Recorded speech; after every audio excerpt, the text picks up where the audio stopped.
Chiều xuống ốc nè, ngày ní trong trên video mùi có người ta sơ miên phê đó trong thua trong đói từ để sao để nhóm trong gì bị chùm nổi mũi vì sẵn khăn thời trong đó vì trên màn lươn á ok chẳng nhóm trong gì đãต้องជាមួយនឹងការដែលយើង accept offer ហើយយើងចង់ដូរចិត្តអាហ្នឹងគឺជាបញ្ហាធំណាចាំមុននឹងអ្នកនរគ្នា accept offer របស់ client អ្នកនរគ្នាត្រូវគិតឲ្យច្បាស់ថាការងារហ្នឹងអ្នកនរគ្នាចង់ធ្វើអត់ហើយអាចធ្វើឲ្យគេតន់អត់ត្រូវសម្រេចចិត្តឲ្យបានច្បាស់ត្រូវចរចាមួយ client ឲ្យបានច្បាស់ថា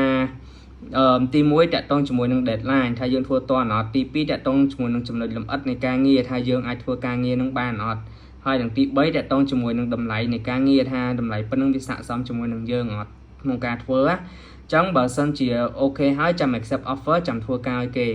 បើសិនជាអត់អូខេនៅចំណុចណាមួយទេអ្នកនរគ្នាកុំ accept offer ឲ្យសោះព្រោះថាវាអាចនឹងធ្វើឲ្យយើងអត់សប្បាយចិត្តឬក៏ធ្វើឲ្យយើងឬក៏ធ្វើឲ្យ client អត់សប្បាយចិត្តក្នុងប្រការណាមួយអញ្ចឹងណាវានាំឲ្យមានការ cancel កុងត្រាហ្នឹង cancel contract ហ្នឹងណាចឹងនៅពេលដែលយើង cancel កុងត្រាទៅនេះវាប៉ះពាល់វានឹងប៉ះពាល់ទៅដល់job success score របស់យើងនេះដូចអ្នកនរគ្នាឃើញនៅកន្លែងរបស់ខ្ញុំហ្នឹងឃើញ 100% ក៏ប៉ុន្តែបើសិនជាអ្នកនរគ្នាឬក៏ខ្ញុំក៏ដោយឬក៏ខ្ញុំនៅពេលដែលខ្ញុំ cancel កុងត្រាណាមួយអញ្ចឹងណា100%ហ្នឹងវានឹងធ្លាក់ទៅដល់70 80អញ្ចឹងទៅវាអាស្រ័យទៅលើតម្លៃនៃកុងត្រាហ្នឹងថាវាជា project ធំឬក៏តូចអញ្ចឹងមុនអ្នកនរគ្នាសម្រាប់ចិត្តយកអាហ្នឹងគឺ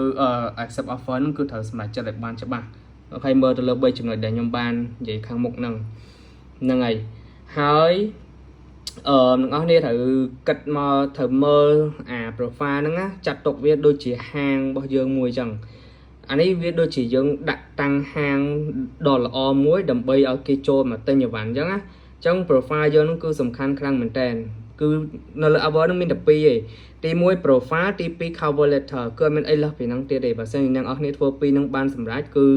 ដាក់ការងារបានជោគជ័យហើយធ្វើទៅមុខបានឆ្ងាយបានច្រើន win project បានច្រើនអញ្ចឹងណាអញ្ចឹងអ្នកនរគ្នាដែលចាប់អារម្មណ៍ថាហាងកាហ្វេមួយគេ invest ទៅលើគេចំណាយទៅលើការ decor ហាង decor អីហ្នឹងខ្លាំងមែនដោយសារអីដោយសារនៅពេលដែលភ្ញៀវយើងចូលមកគឺចង់នៅនឹងគេចង់ទិញអញ្ចឹងហ្មងអញ្ចឹង profile យើងដូចគ្នាយើងត្រូវតុបតែងវាចំណាយពេលរៀងច្រើនតិចអត់អីទេអានេះវាយើងដូចចំណាយពេលតុបតែងហាងយើងមួយអញ្ចឹងណាអញ្ចឹងនៅពេលដែល client គេចូលមកគេចង់ទិញសេវាយើងហ្មងគេចង់តាក់ទងមួយយើងគេចង់អីចឹងហ្មងចុះអាហ្នឹងគឺសំខាន់ខ្លាំងហើយបើសិនជាអត់ទាន់បាន edit profile ឲ្យល្អទេចូលមើលវីដេអូខ្ញុំមុនហ្នឹងទៅធ្វើម៉េចធ្វើឲ្យ profile យើងហ្នឹងគឺល្អខ្លាំងហ្នឹងហើយដូចខ្ញុំបានប្រាប់ចឹងគឺមានតែ2ឯងលើ Upwork ហ្នឹងទី1 profile ទី2 cover letter អត់មានអីលើសពីហ្នឹងទេអញ្ចឹងវីដេអូហ្នឹងមានប៉ុណ្ណឹងអរគុណច្រើន